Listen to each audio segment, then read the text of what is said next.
हाँ जी, टेस्ट कैसे जा रहे हैं? अच्छे जा रहे होंगे। आशा करता हूँ आगे भी इसी तरह अच्छे से तैयारी कर कर अच्छे से टेस्ट दीजिए और अपने जो मेन परीक्षा का दिन है आपके वीडियो मेंस का, उस दिन भी इस परफॉर्मेंस को बरकरार रखिए और जो कोई परफॉर्मेंस में कम है अपनी परफॉर्मेंस को एनहेंस कीजिए और एंड में एक वीडियो की सीट को ग्रैब कीजिए। तो उसी लक्ष्य को ध्यान में रखते हुए, जैसा कि मैं आपसे हमेशा कहता आया हूँ और आज भी कह रहा हूँ, इंग्लिश उस मंजिल तक पहुंचने की एक इम्पोर्टेंट कड़ी है जिसकी महत्ता आप सबको समझनी होगी। अगर नहीं समझे हैं तो कोई बड़ी बात नहीं है, बहुत से कंसेप्ट आने वाले अगले दिनों में हम समझ लेंगे, जान लेंगे इन वीडियोस के माध्यम से। तो आइए शुरू करते हैं वीडियो मेंस टेस्ट सीरीज के टेस्ट कोड 106 के इंग्लिश सब्जेक्ट के डिस्कशन को।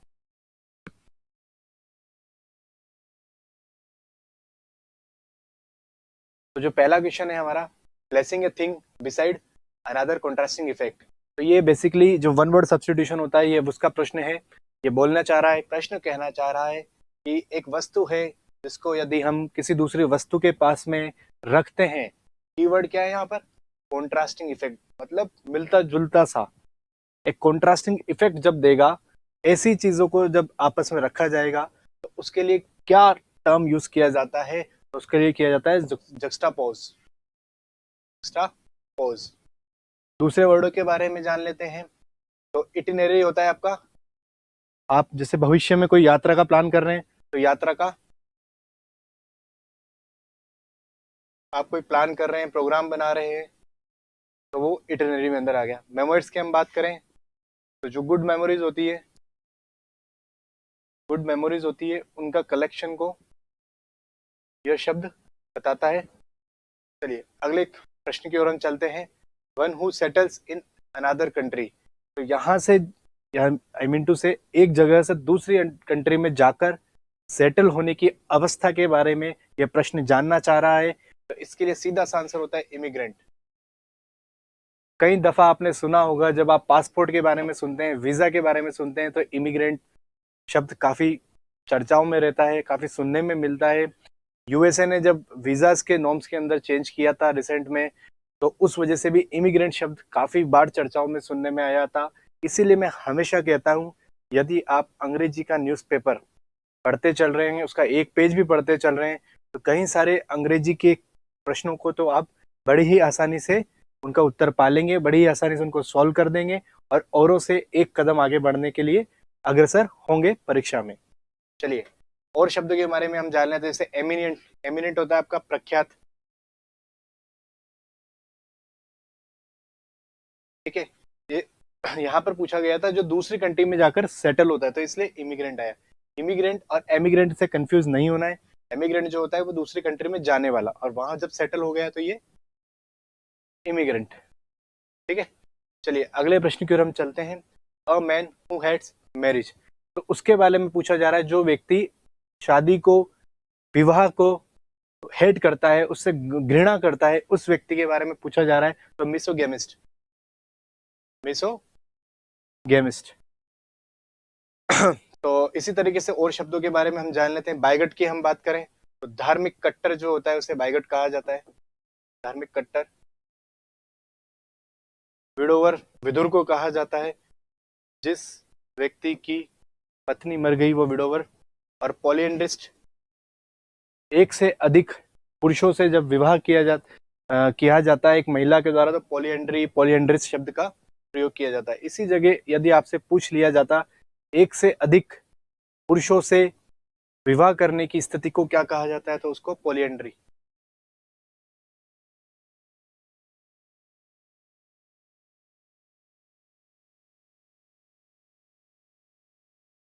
तो इस तरह से 3 प्रश्न वन वर्ड सब्स्टिट्यूशन के थे।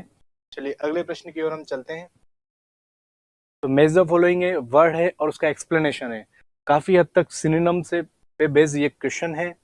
यदि आपको एग्जैक्ट मीनिंग नहीं भी याद है सबका, फिर भी आप अपने उत्तर तक पहुंच सकते हैं अधिकतम केसेस में इन तरह के प्रश्नों पे, इजी कड़ी के माध्यम से, जो इसमें इजी वर्ड दिया जाता है केवल उसके माध्यम से। इस प्रश्न को हम देखते हैं। जैसे जिनिथ, जिनिथ की हम बात करें तो हम जानते हैं जिनिथ एक ऐसे उच्चतम बिंदु को कहा जाता है जो कहीं से दिखाई पड़ता है। जानने में अगर कोई ऊंची चीज को दर्शाता है, कोई आखिरी बिंदु को, एंड पॉइंट को, हाईएस्ट एंड पॉइंट को दर्शाता है, उसके लिए जेनिथ का जनरली टर्म यूज किया जाता है। तो जेनिथ के लिए यहाँ पर शब्द बनता है हाईएस्ट पॉइंट। तो ए का 3, बहुत ही आसान था यह। अब 3 अगर यहाँ पे हम देखते हैं तो इस हिसाब से ये 2 ऑप्शन तो आपके नहीं हो सकते। चलिए आगे हम देखते हैं वर्बोसिटी। वर्बोसिटी का आपको नहीं भी पता है, कोई बात नहीं, अगले प्रश्न को देखें। प्रोप नहीं पता है, कोई बात नहीं, अगले प्रश्न को देखते हैं। सॉल्वेंट, यह तो अधिकतम लोगों को यह शब्द पता होता है, क्योंकि आए दिन जब हम खबरें पढ़ते हैं कि इस व्यक्ति ने इंसॉल्वेंसी करी, इस व्यक्ति ने बैंक के साथ धोखाधड़ी करी, इस व्यक्ति ने बैंक के साथ जालसाजी करी, तो उस टर्म को एक्सप्लेन करने के लिए इंसॉल्वेंसी जो शब्द है काफी चर्चाओं में रहता है, काफी प्रचलित है। तो उसी इंसॉल्वेंसी से शब्द इंसॉल्वेंट बनता है, और वही इंसॉल्वेंट सॉल्वेंट का जो पेयर बनता है वही शब्द यह सॉल्वेंट है। तो इंसॉल्वेंट जो शब्द होता है वह दर्शाता है जिसने कर्ज अदा नहीं किया हो, जिसने अपना कर्ज पूरा नहीं किया हो, जिसने डेट पूरा नहीं किया हो, वह कहलाता है इंसॉल्वेंट। और वहीं हम सॉल्वेंट की बात करें तो ऐसे व्यक्ति को सॉल्वेंट कहा जाता है जिसने अपना कर्ज भुगतान कर दिया हो, इस कर्ज का भुगतान कर दिया हो, कुछ बकाया ना रखा हो। तो ऐसा कोई क्या ऑप्शन है?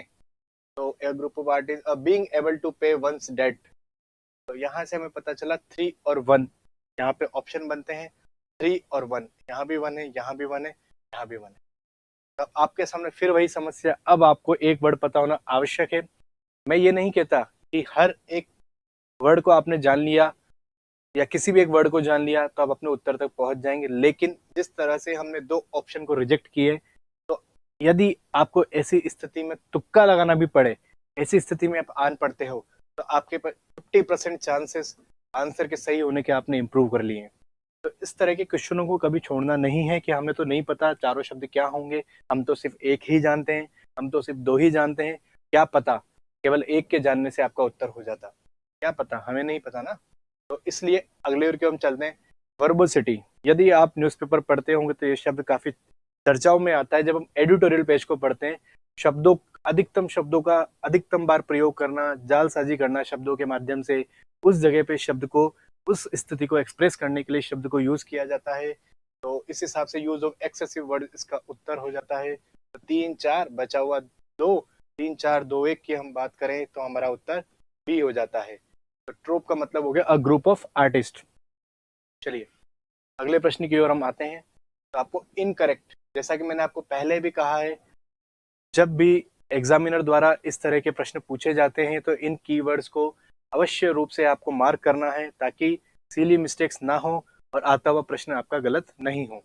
एग्जामिनर हर संभव प्रयास करता है किस तरह से आपको रेस से पीछे छोड़ा जाए, बाहर रखा जाए, एग्जाम की दौड़ से धकेला जाए बाहर की ओर।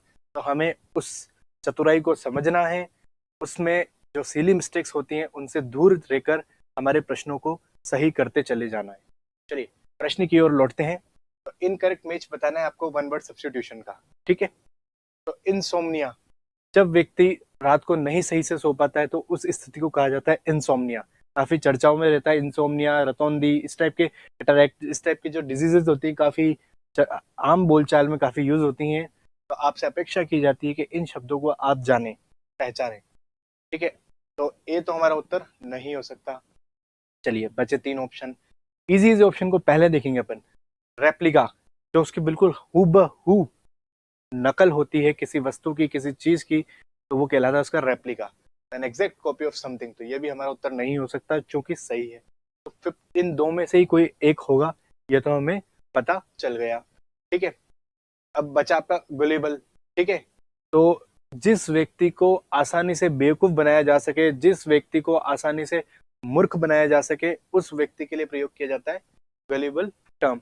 तो वन हु इज इजिली ड्रेव्ड, बिल्कुल सही, ये भी आपका उत्तर नहीं हो सकता। तो आपको उत्तर तो यहीं से मिल गया था कि आपका उत्तर ये 130 जो है common man of the society pedant, ये गलत दिया गया है, ये आपका उत्तर नहीं हो सकता। चलिए अगले प्रश्न की ओर हम चलते हैं। पैसेज, अनसीन पैसेज, जो कि आप सब जानते हैं जनरली 3 से 4 क्वेश्चन अपने साथ लेके आता है। बंच ऑफ क्वेश्चन, एक चेन होती है, एक पैसेज पे आधारित अनसीन, अनदेखा पैसेज आपके सामने एग्जामिनर द्वारा दिया जाता है और उस पैसे से संबंधित कुछ प्रश्नों को आपके समक्ष रखा जाता है और आपसे अपेक्षा की जाती है कि उन प्रश्नों को आप सॉल्व करें। चलिए, तो अब जब भी पैसेज को सॉल्व करें, दो बातें अवश्य तौर पर आपको ध्यान रखनी है। पैसेज की जो लाइनें हैं अंग्रेजी की, उसका एज इट इज हूबहू मतलब नहीं निकालें, उसके भावार्थ को समझें। यदि आप भावार्थ को समझेंगे तो प्रश्नों के सही उत्तर तक पहुंच पाएंगे, और हूबहू नकल उसका उत्तर हूबहू उसका अनुवाद करने की कोशिश करेंगे तो ना आप अनुवाद सही से कर पाएंगे और आंसर तो भूल ही जाएं कि सही से पा पाएंगे। क्योंकि ये जमाना गया, Ram is eating food, Shyam is playing cricket, इस तरह के सेंटेंस देके आपसे पैसेज पूछा जाएगा और उत्तर निकलवाया जाएगा। अब एग्जामिनर थोड़े से इसके अंदर पोएटिक फॉर्म ऑफ पैसेज देता है, या फिर उसमें आपसे अपेक्षा करता है कि आप उसके भावार्थ को समझें। जो कि एक प्रशासनिक अधिकारी बनने जा रहे व्यक्ति से तो वैसे भी अपेक्षा की जाती है कि भावों को समझे। तो उसी के लिए ये परफेक्ट एक एग्जाम्पल है ये प्रश्न कि आप भाव को समझें और भाव को समझकर अपने उत्तर तक पहुंचे। चलिए, इस पैसेज के भाव को हम समझते हैं। क्योंकि हमारे पास थोड़े समय की कमी है, इसलिए वर्ड टू वर्ड ना जाकर इसके भाव को समझने की कोशिश करते हैं और अगले इससे संबंधित 4-5 प्रश्नों के उत्तर देते हैं। तो यहाँ पे जो है जो आपका जो एग्जामिनर है या जो पैसेज के अंदर ऑथर है या राइटर है, जो भी ये व्यक्ति है, ये बेसिकली बात कर रहा है मैनकाइंड की। ये बात कर रहा है कि to avoid the various foolish opinions to which mankind are prone, no super human brain is required. तो ये बेसिकली कह रहा है कि जो मानव मैनकाइंड होता है उसके अंदर मानव से रिलेटेड जो भी क्रियाएं होती हैं, जो भी एक्शंस होते हैं डे टू डे लाइफ में, उसमें यदि आपको फुलिश चीजों को, पागलपन वाली, गलतियों वाली चीजों को दूर करना है तो उसके लिए किसी भी प्रकार के सुपर ह्यूमन ब्रेन की आवश्यकता नहीं है। तो इससे ये तो समझ में आया ये जो पैसेज है कहीं ना कहीं ह्यूमन से रिलेटेड बात करेगा, जब इसने पहली लाइन ही आपकी ह्यूमन पे स्टार्ट करी है। चलिए, अगले लाइनों से इसके भाव को समझने की और कोशिश करते हैं। तो ये कुछ सिंपल रूल्स की बात कर रहा है ना, जो हमें मदद करेंगे इससे सारे एरर से फ्री होने में, कुछ सिंपल रूल्स की, सिली एरर से दूर होने में कुछ सिंपल रूल्स की बात कर रहा है। ठीक है, जान लेते हैं क्या सिंपल रूल है। If the matter is one that can be settled by observation, make the observation yourself. तो ये कह रहा है कि यदि आपको कुछ सिली मिस्टेक्स, एरर्स को अगर खत्म करना है, आपको मैनकाइंड में उन सब चीजों को अवॉइड करना है, तो आपको कोई सुपरमैन की आवश्यकता नहीं है, बल्कि एक ऑब्जर्वेशन वाला जो व्यक्ति होता है, पर्यवेक्षक वाले तरीके से आप यदि चीजों को देखेंगे, उनको उनकी जांच पड़ताल वाले तरीके से उनको देखेंगे, आपके नजरिए को आप थोड़ा सा वैसा बनाएंगे, तो कहीं सारी सिली मिस्टेक्स को, एरर्स को तो आप वैसे ही दूर करते चले जाएंगे। तो इससे हमें यह समझ में आया कि इसमें कहीं ना कहीं पैसेज में ऐसा कहा जा रहा है कि ह्यूमन ब्रेन कुछ गलतियां करता है, मानव कुछ गलतियां करता है, और उन गलतियों को कैसे आप बिना किसी एक्स्ट्रा नॉलेज के दूर कर सकते हैं, उस पर यह चर्चा हो रही है। तो कहीं ना कहीं ये चीज समझ में आ रही है, एक साइंटिफिक व्यू की तरफ ही जा रहा है जो आपका पैसेज है वो।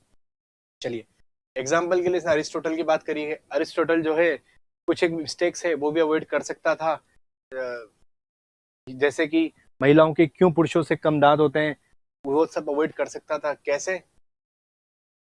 सिंपल डिवाइस से। वो क्या डिवाइस है कि अपनी जो मिसेस अरिस्टोटल है उनसे सिंपली कहता कि भाई अपना जो मुंह है, अपना जो मुख है, उसको ओपन करें और उनको काउंट कर लें, बजाय इसके कि इधर उधर की रिसर्च करने के डायरेक्ट ही जान लेता। तो ये एक ऑब्जर्वेशन के ऊपर फोकस करवाया जा रहा है कि ऑब्जर्वेशन की महत्ता कितनी है एरर्स को खत्म करने में, चीजों को सिंप्लीफाई करने में, डेली मिस्टेक्स को दूर करने में। तो कहीं ना कहीं ऑब्जर्वेशन पे सबसे ज्यादा जोर दिया जा रहा है अभी तक ऑथर के द्वारा। चलिए, तो यही सब बातें यहाँ पे कुछ कुछ समझ में आ रही है। ठीक है, अब ये कुछ बिलीव्स की बात कर रहा है।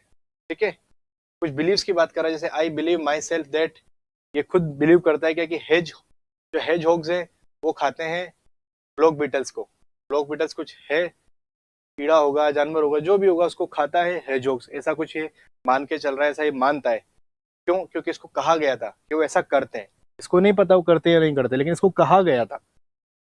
जैसे घर में हमारे दादा परदादा, घर के बड़े व्यक्ति हमें कुछ स्टोरी सुनाते हैं और कहते हैं ऐसा हुआ था, मैंने एक व्यक्ति देखा था जिसके 2 सींग थे, बाहर के साइड 2 दांत थे, और हम उसके बात को मान लेते हैं बचपन में जब कहानी सुनाई जाती है कि ऐसा एग्जिस्ट होता होगा।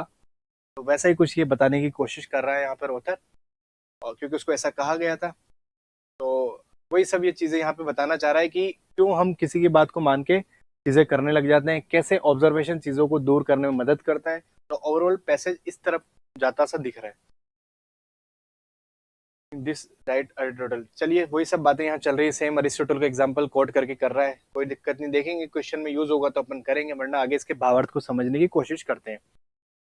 तो एंशिएंट और मिडाइवल राइटर्स की बात कर रहा है, एंशिएंट और मिडाइवल राइटर्स की बात कर रहा है जो कि यूनिकॉर्न्स सैलमेंडर्स के बारे में जाना करते थे,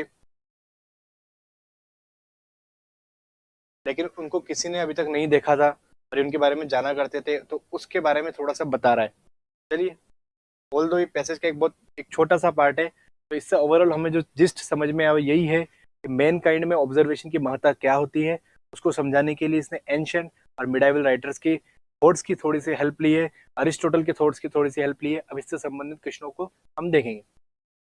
जो author portrays mankind as, author ने जो मैनकाइंड है उसको कैसा पोर्ट्रेट किया है, तो यहाँ पे हमने देखा था पैसेज में मैनकाइंड जो है एक तरह से बताई जा रही थी, जब इसने बोला था कि जैसे इस चीज को देखिए, जब ये खुद कह रहा था कि जो हेजहॉग्स हैं वो ब्लॉक बीटल्स को खाते हैं, उसे नहीं पता, उसने देखा नहीं, लेकिन उसे ऐसा कहा गया इसलिए उसने ऐसा माना। एंशिएंट और मिडाइवल राइटर्स हैं, उनको यूनिकॉर्न सैलामेंडर्स के बारे में सब पता था, ऐसा उन्हें सिर्फ कहानियों से पता चला या वैसे पता चला, लेकिन उन्होंने भी कुछ देखा नहीं है उनको। तो अल्टीमेटली यहाँ से क्या पता चल रहा है, जो ह्यूमन है, मैनकाइंड है, एक तरह से इग्नोरेंट है, अनभिज्ञ है, हर चीज से अनभिज्ञ है, उन्हें इनकी कोई जानकारी नहीं है। यहाँ पे उनकी अनभिज्ञता को दर्शाया जा रहा है। तो ऑथर पोर्ट्रेट्स मैनकाइंड एज, अब यहाँ पे अनभिज्ञता जैसा कोई शब्द या कोई सेंटेंस या कोई ऑप्शन यदि दिया जाता है तो हम उसके साथ जाएंगे। सुपर ह्यूमन की कोई बात नहीं हुई है। By and large ignorant, ignorant यानी होता है अनभिज्ञ, हो सकता है, बिल्कुल हो सकता है। इंटेलिजेंट की कोई बात हुई नहीं है क्योंकि वो तो गलती को बता रहा है। एंशिएंट के पूरे पैराग्राफ में कोई भावार्थ नहीं था, तो हमारा उत्तर हो गया बाय एंड लार्ज इग्नोरेंट। चलिए अगला प्रश्न, according to author unicorns and salamanders have existed in the past, ना, उसने तो ये बोला है कि पता ही नहीं था उनके बारे में। आर विजिबल, ना, किसी ने नहीं देखा। Pose writers to write strange stories, ना, ऐसा कुछ है ही नहीं कि राइटर्स उनके कारण स्टोरीज जो लिख रहे हैं वो स्ट्रेंज स्टोरीज लिख रहे हैं, नहीं, ऐसा कहीं नहीं कहा गया है, ऐसा कहीं कोई बात नहीं है।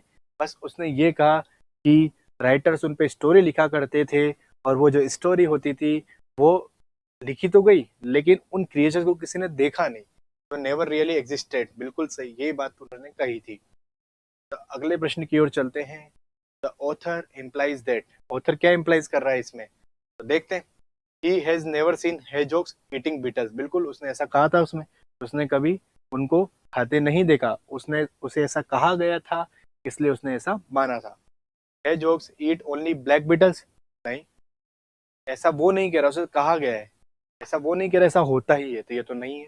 They do not eat, do not की तो बात ही नहीं है, तो वैसे गलत है। He is writing a book on hedgehogs, ऐसे भी कोई बात नहीं है। आपका उत्तर हो गया सिंपली ए, कि उसने hedgehogs को कभी बीटल्स को खाते नहीं देखा था, तो ऑथर ऐसा इंप्लाई कर रहा था। चलिए अगले प्रश्न की ओर आते हैं।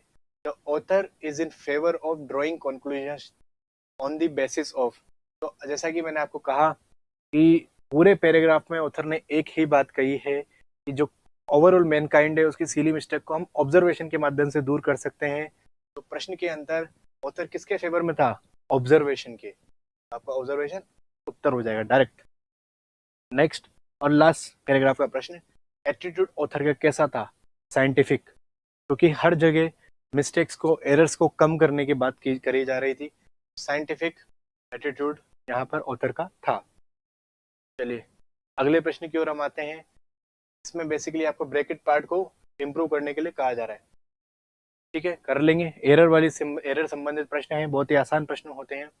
Oxygen is an oxidising agent that readily forms oxides with more elements as well as with other compounds, तो with more जो है इसको आपको रिप्लेस करना है।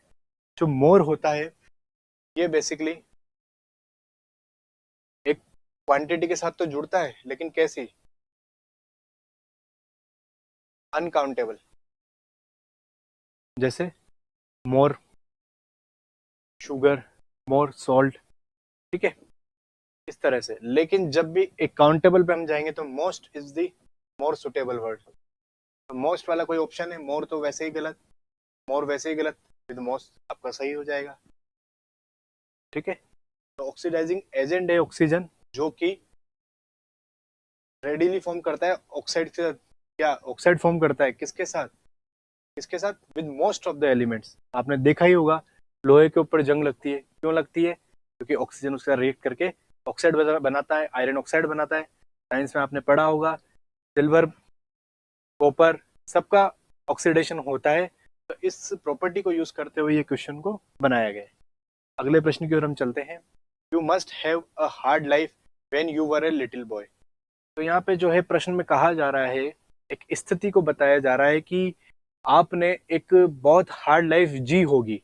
पास्ट की बात हो रही है, देख सकते हैं आप, you were a little boy, जब आप एक छोटे बच्चे थे। तो पास्ट की बात हो रही है, तो हमें हेड को तो लेना ही लेना है, हेड फॉर्म तो आपकी आनी चाहिए, इसमें तो कोई शक है ही नहीं। लेकिन अभी वर्तमान में ये बात कहा जा रहा है कि आपने, आपकी जो लाइफ है, आपकी जो लाइफ है वो बहुत हार्ड रही होगी, क्योंकि कब, जब आप एक बच्चे थे। तो चुके हैं फॉर्म के लिए हम यूज करते हैं हैव, जैसा कि हमने बात करा है। तो यू मस्ट कंपलसरी है, ऐसा हुआ है तो इसका मतलब आपकी लाइफ हार्ड रही होगी, ऐसा वो कह रहा है, तो मस्ट तो आएगा।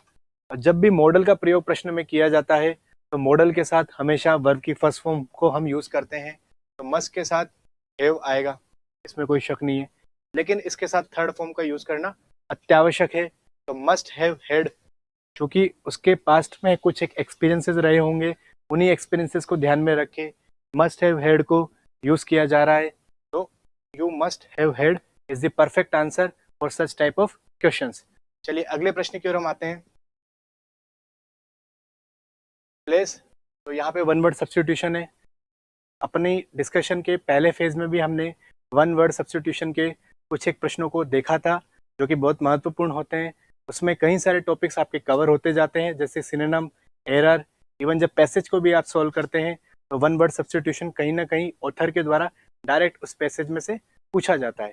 तो उसी से संबंधित ये प्रश्न है। चलिए इस प्रश्न की ओर चलते हैं। Place that provides refugee.